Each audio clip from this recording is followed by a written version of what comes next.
তুমি নিজের মুখেই বলেছিলে আমি তোমাকে ভালোবাসি নিজের থেকেও বেশি। আমি করে নিয়েছিলাম তাই বিশ্বাস। তবে মাঝপথের তোমার পরিবর্তন দেখে আমি হতভম্ব, আমি হতাশ। আজ আমার এটা ভেবে কষ্ট হয় তোমার দেখানো ভালোবাসা পুরোটাই ছিল তোমার করা অভিনয়।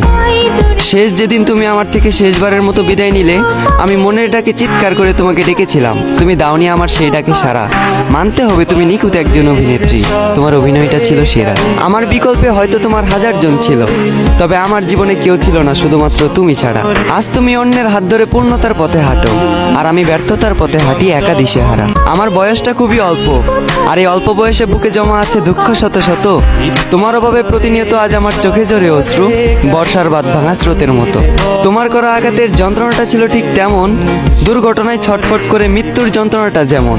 ভাগ্যিস পুনর্জন্ম বলতে কিছু হয় না, যদি পুনর্জন্ম বলতে কিছু হতো তাহলে আমি সেজন্মে তোমার পিছু নিতাম, ভালোবাসার অভিনয় করে একদিন ছেড়ে যেতাম, তোমাকে বুঝিয়ে দিতাম বিচ্ছেদের ব্যথাটা আসলে কেমন।